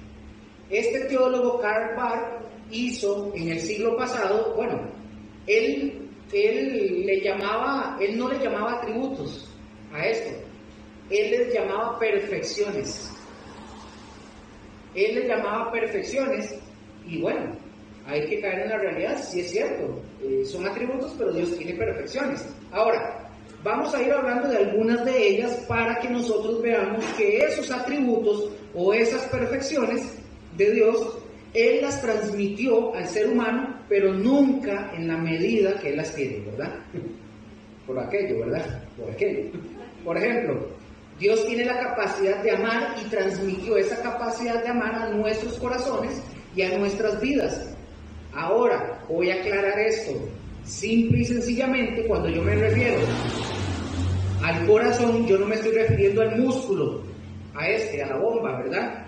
Yo no me refiero al músculo que tenemos en el pecho, porque el corazón es un músculo, punto. Es un músculo, es una bomba, nada más. Ahí no hay, el corazón no tiene la capacidad de creer o de no creer. ¿En dónde está el corazón? Cuando la Biblia habla de corazón, ¿alguien me lo puede decir? ¿O a qué se refiere cuando habla la Biblia del corazón del hombre? ¿Se acuerdan? Lo habíamos visto también. En la mente. Recto, nuestras... David, hoy estoy impresionado, ¿verdad? Como que se leyó eso en el bus, ¿verdad? Entonces, el corazón es el centro de nuestras emociones, de nuestra capacidad de decidir. Está ahí. Todo lo que nosotros somos. Si yo digo corazón, y aunque me señale en el pecho, es por la costumbre, ¿verdad? Más que todo, de apuntar al pecho. Pero la verdad es el centro de nuestras emociones. Ahí es donde está nuestra voluntad, ahí está Dios. Ahora, por eso cuando nosotros recibimos a Cristo Jesús o queremos ver que el Señor venga a nuestras vidas, nosotros, ¿qué hacemos? Nos quitamos del trono. ¿Y dónde está el trono de nosotros? En nuestro corazón. Exactamente, sí, Nosotros somos los que decidimos y es una manera de decir, ¿verdad? Entonces, dejamos que el Señor decida por nosotros, aprendemos la voluntad de Dios y empezamos a ejercitar la voluntad de Dios. Vamos a comenzar a hablar sobre los atributos o las perfecciones. Número 1. ¿Están listos? Me dicen. Igual, ustedes tienen una parte de eso, ¿verdad? Número 1. Dios es omnisciente. ¿Qué significa esto? Que Dios todo lo sabe todo. Atención con esto. El hecho de que Dios lo sabe todo quiere decir que Dios sabe todo de nuestras vidas. Es más, sabe lo que ustedes están pensando ahorita y lo que yo estoy pensando. Sabe lo que vamos a hacer mañana, pasado mañana, si estamos vivos, etc. Dios lo sabe todo, pero ojo, Dios también sabe lo que pasaría si nosotros tomáramos otras acciones. Es decir, Dios lo ve absolutamente todo. Él sabe qué pasaría si yo no estuviera aquí ahorita. Imagínense que yo llame y yo les diga, chicos, me enfermé y lo que tengo es pereza de venir. No tengo ganas de ir a la escuela, es que estoy enfermo. Y no es verdad, porque tengo pereza. Entonces Dios sabe qué es lo que yo estoy haciendo y lo que yo estoy maquinando. Cuando hablamos de Dios o de la sabiduría de Dios, es aquí donde nosotros llegamos a entender, nosotros no llegamos a entender, sino que lo aceptamos por fe. Dios sabe todo, incluso las opciones de lo que pasaría. Sabe todo. O sea, Él sabe lo que pasaría si ustedes toman otras opciones. Si las toman o no, Él sabe lo que pasaría. Él ve la vida, Él ve la vida como que si Él tuviera un mapa enfrente de sus ojos, es decir, Él lo ve todo. Él ve todo lo que nosotros somos y lo que nosotros hacemos, como que si estuviera, como dije, como un mapa. Por ejemplo, un día llegó un hombre a conversar, ojo con esto, un día llegó un hombre a conversar, esto lo anoté porque es interesante, a hablar con un pastor y le dijo que tenía problemas con su esposa, ¿se acuerdan? Yo les comenté a ustedes ayer. Le dijo que desde que son creyentes no podían tener relaciones íntimas y que siempre estaban tapados de la cabeza hasta los pies, porque la esposa decía que no quería que Dios los viera. El pastor tuvo que hablar incluso con los versículos donde dice que el matrimonio, ustedes han leído, creo que está en Hebreos, que el matrimonio, el hecho sea sin mancilla, ¿ok? Que es honroso incluso para Dios, porque Él lo creó para eso. Entonces esta mujer se tapaba para que Dios no la viera, según ella. Chicos, Dios nos ve.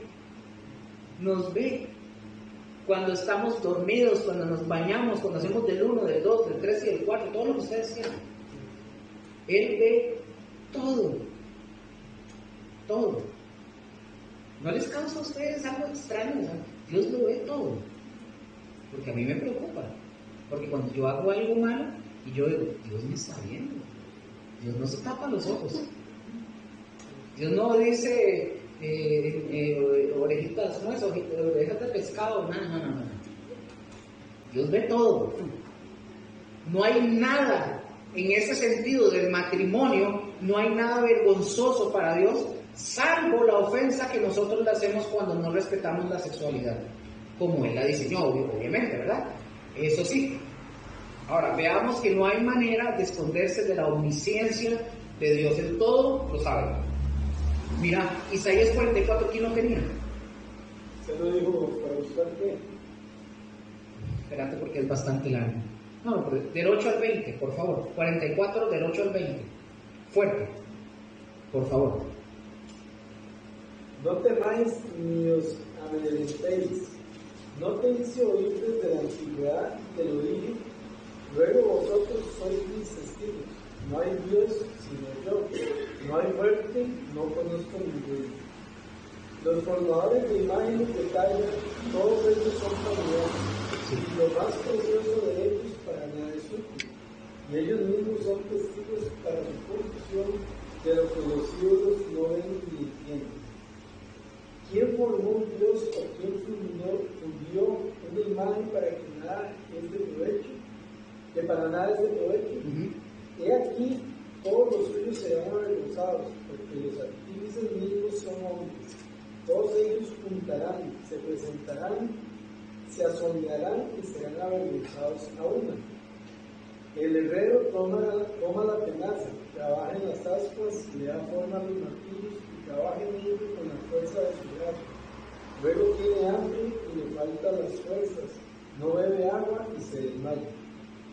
El carpintero tiene la regla, lo señala con almagre, lo labra con los cepillos, le da figura con el compás, lo hace en forma de varón, a semejanza de hombre hermoso para tener lo que hace. Corta cedros y toma ciprés y encino, que crecen entre los árboles del bosque, planta pino que se críe con la lluvia. De él se sirve luego el hombre para quemar, y toma de ellos para calentarse, enciende también el horno y cuece panes.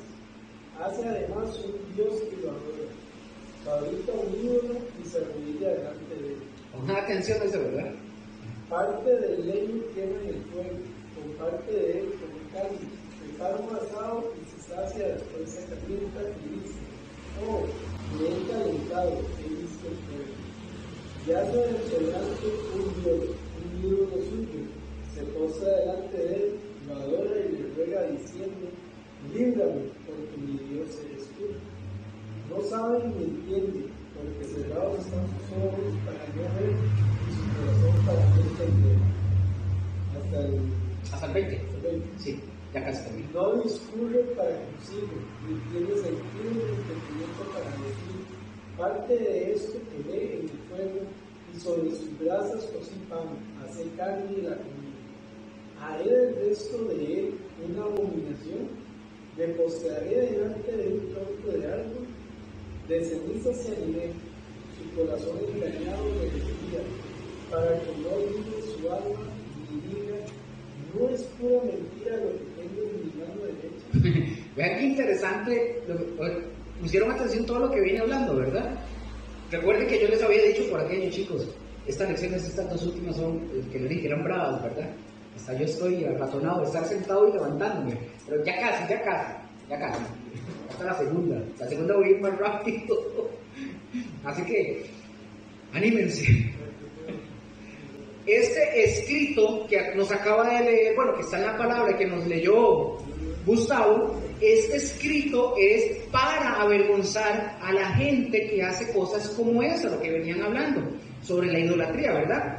Como que de todos los materiales que usan, luego la persona va y se inclina delante de ese material, es decir, ese chunche que hacen no se puede ni mover. Es decir, yo no lo digo postdata, yo no lo digo para ofender, pero es la pura verdad. O sea, por eso, vamos a ver, por eso pensamos en la celebración del 1 de agosto. ¿Qué se celebra el 1 de agosto aquí en Costa Rica? La Virgen de los Ángeles, sí, de los Ángeles. O cuando sacan en las iglesias, por ejemplo las iglesias católicas, que sacan, llevan a sus dioses, a sus estatuas, aunque no los quieren llamar dioses, las cargan para que las lleven de un lado para otro en la celebración. Ahora, este muñequito o esta estatua va cargada a veces dentro de una cajita. ¿Ustedes han visto?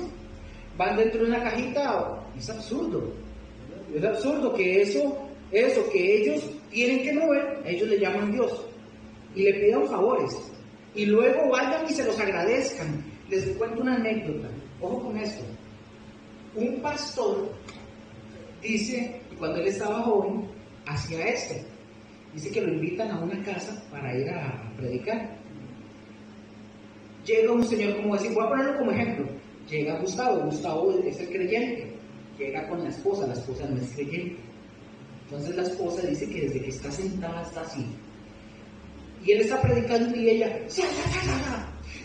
y le tiraba y siempre. Entonces ella estuvo yendo mucho tiempo y siempre decía él, ay, ojalá que no vaya, no.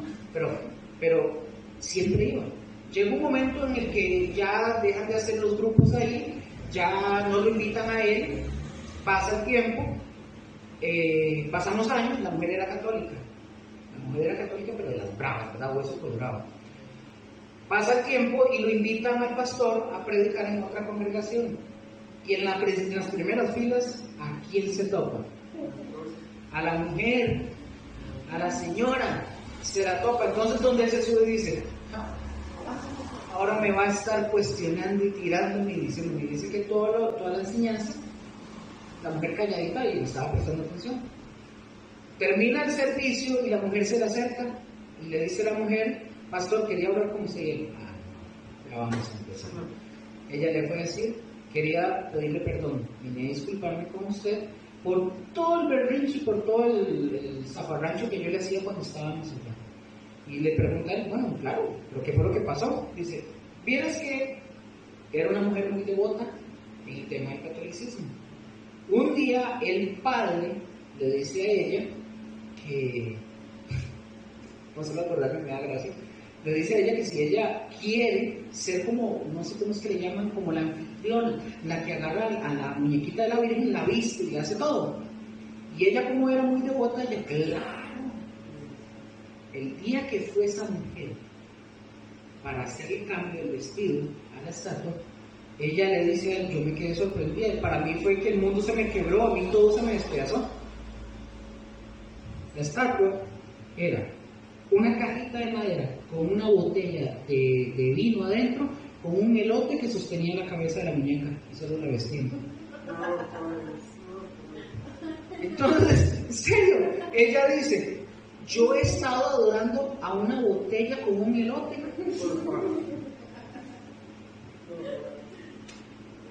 Entonces la mujer le pidió perdón y se convirtió. Pero entienden lo que veníamos leyendo ahora, que venían leyendo Gustavo, entienden. Vean lo que es el ser humano. Nosotros no sabemos cuántos de esos ídolos que se adoran y se exaltan son cosas como esas, botellas con elotes. Son chunches. La Virgen de Guadalupe fue hecha por españoles y ahí dice, Virgencita, La gente sin Cristo está cegada y no entiende. Y Satanás, recordemos que tiene una venda en los ojos de las personas y está desviando la atención y no quieren que miremos a Dios. Volvamos, en la segunda lo leemos, pero Salmos 139:4, donde nosotros sabemos que el salmista dice que antes de que salgan las palabras de la boca de uno, Dios ya conoce el pensamiento. Entonces no hay nada que se le pueda esconder a Dios, porque Él todo lo sabe. Chicos, lancemos corrida, ¿sí? Bueno.